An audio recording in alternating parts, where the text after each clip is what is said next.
हम बात कर रहे थे फ्लैजेला की। तो फ्लैजेला की बात कर रहे थे, तो फ्लैजेला जो है हमारे पास एक स्ट्रक्चर है जो बैक्टीरियल सेल्स को, प्रोकैरियोटिक सेल्स को मूव करने में, हरकत करने में ये मददगार साबित होता है।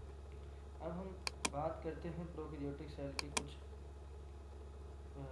फ़र्क हैं कुछ यहाँ पर यूकैरियोटिक सेल और प्रोकैरियोटिक सेल में। दिखाई दे रहा है कि प्रोकैरियोटिक सेल और यूकैरियोटिक सेल जो है ये दोनों ही इक्वल नहीं हैं।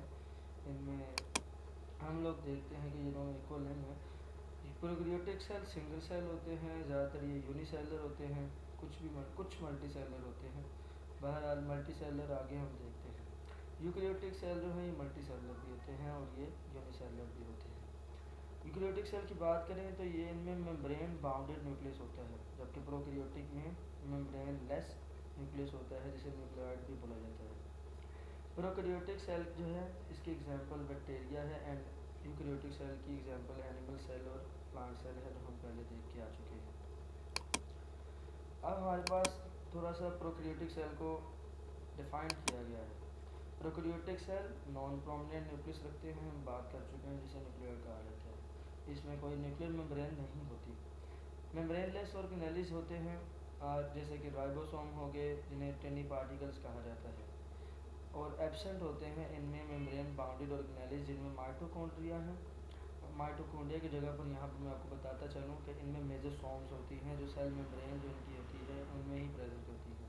ये वो जगह है जहाँ पर सेलुलर रेस्पिरेशन होकर एनर्जी पैदा होती है। इनके एग्जांपल में बैक्टीरिया हैं और साइनोबैक्टीरियाज हैं। स्मॉलर होते हैं यूकैरियोट से 10 गुना, और हैविंग सेल वॉल, इनमें सेल वॉल भी पाई जाती है, हम बात कर चुके हैं पेप्टाइड और ग्लाइकन की। स्पेशल स्ट्रक्चर प्रेजेंट होते हैं, जैसे कि सिलिया और फ्लैजेला और pili. Having plasmids as a capsule DNA, इसके अंदर डीएनए के कुछ कैप्सूल, एक राउंड शेप डीएनए होता है, जिसे प्लाज्मिड्स भी बोला जाता है। हम बात करते हैं अब न्यूक्लियस की। यहाँ पर न्यूक्लियस दिखाया गया है कि यूकैरियोटिक सेल का। कहते हैं nucleus is surrounded by a structure called nuclear envelope, हम बात कर चुके हैं। This membrane separates the contents of the nucleus from the cytoplasm. ये साइटोप्लाज्म को साथ कॉन्टैक्ट में होता है। अब हम न्यूक्लियस के थोड़े से स्ट्रक्चर्स की बात कर लेते हैं, डिफाइन कर लेते हैं। इसमें सबसे पहले आपको एक आउटर मेम्ब्रेन नज़र आएगी। आउटर मेम्ब्रेन के साथ साथ आपको एक इनर मेम्ब्रेन के अंदर इसका फ्लूइड है, जिसे न्यूक्लियोप्लाज्म कहा जाता है। और ये एक आपको डार्क स्पॉट नज़र आ रहा है, इसे न्यूक्लियोलस बोला जाता है। न्यूक्लियोलस का काम क्या होता है, हम अगली स्लाइड में देखते हैं। और इसमें क्रोमाटिन्स मटेरियल होते हैं, जो कि बाद में सिकुड़ेंगे सेल डिवीजन के दौरान। और न्यूक्लियर एनवेलप के अंदर कुछ पोर्स होते हैं, इन पोर्स को बोला जाता है nuclear pores. In nuclear pores से न्यूक्लियोलस के अंदर पैदा होने वाली चीज़ों को एक्सपोर्ट किया जाता है साइटोप्लाज्म के अंदर। अब हमारे पास न्यूक्लियोलस को डिफाइन किया गया है। न्यूक्लियोलस क्या है? कहते हैं ये एक ग्रेन्यूलर स्ट्रक्चर है, न्यूक्लियस के अंदर पाया जाता है, कंपोज होता है प्रोटीन और आरएनए से। इसका काम क्या होता है, राइबोसोम पैदा करना एज वेल एज प्रोटीन, और ये प्रोटीन भी साथ में ही पैदा करता है। इसमें आपको न्यूक्लियोलस दिखाया गया है यहाँ पे डायग्राम के अंदर। अब हमारे पास अगला जो ऑर्गेनेली है वैक्यूल। पौधों में हमने बात की थी, बहुत बड़ा होता है जब वो मैच्योर हो जाते हैं, और एनिमल सेल में ये छोटा होता है। इसका स्फेरिकल होता है, और ये साइटोप्लाज्म में फ्रीली फ्लोट कर रहा होता है। और ये आल यूकैरियोटिक सेल में प्रेजेंट होता है, प्रोकैरियोटिक में नहीं होता, because of it is an a single membrane bounded organelle called as tonoplast. हम बात करते हैं इसके अंदर जेनेटिक मटेरियल और मैनी एंजाइम जो हैं पाए जाते हैं सेल मेटाबॉलिज्म के लिए। अच्छा, इसकी काम की बात करें तो इसका काम है खुराक को स्टोर करना। और ये क्या करता है, सिंगल मेम्ब्रेन बाउंडेड ऑर्गेनेली है, इसकी मेम्ब्रेन को बोला जाता है टोनोप्लास्ट।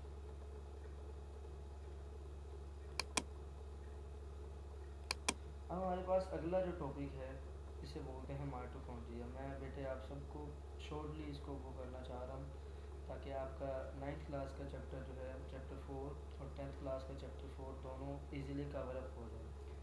तो इसी इसीलिए मैं ज़रा स्पीड में बोलूँगा ताकि हम लोग 20 मिनट की इस वीडियो के अंदर अपने सारे टॉपिक कवर करें। तो अब अभी तक अगर आपने मेरा चैनल सब्सक्राइब नहीं किया तो प्लीज़ आप मेरा सबसे पहले चैनल सब्सक्राइब कर दें और बेल आइकन को प्रेस कर दें। हमारे पास mitochondria is a double membrane bounded organelle which is present in the cytoplasm.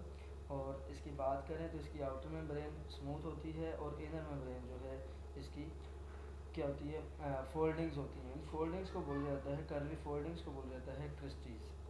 ये क्रिस्टी जो हैं इनके अंदर होलो स्पेसिस पाई जाती हैं, इन्हें कहा जाता है मैट्रिक्स। और इन्हीं मैट्रिक्स के अंदर यहाँ पर हमारे पास फ्लूइड दिखाई दे रहा है और यहाँ पर कुछ पार्टिकल्स होते हैं जिन्हें बोला जाता है F1 पार्टिकल्स।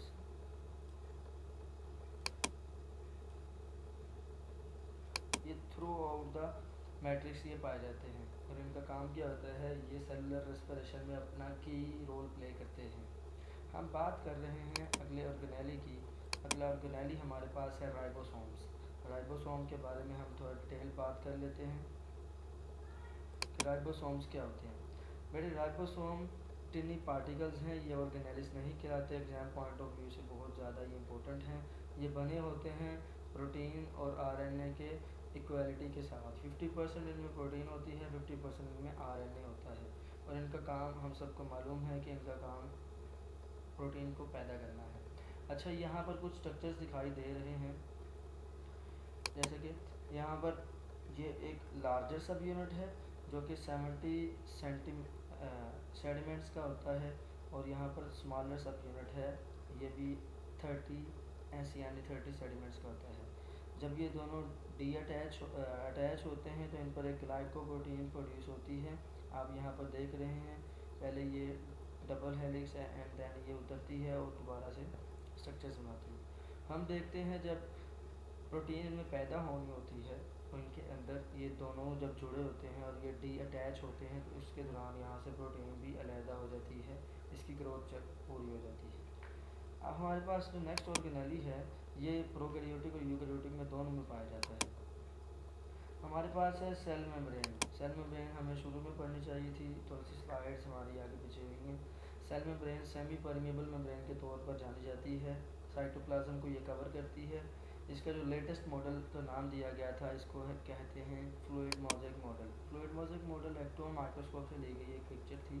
इसके मुताबिक हमें यहाँ पर कुछ कोलेस्ट्रॉल दिखाई देते हैं, इस बार हमें ये हिस्सा जो है प्रोटीन्स हैं, मेम्ब्रेन प्रोटीन्स, और यहाँ पर हमें कुछ स्ट्रक्चर्स दिखाई दे रहे हैं, इन्हें बोलते हैं लिपिड्स।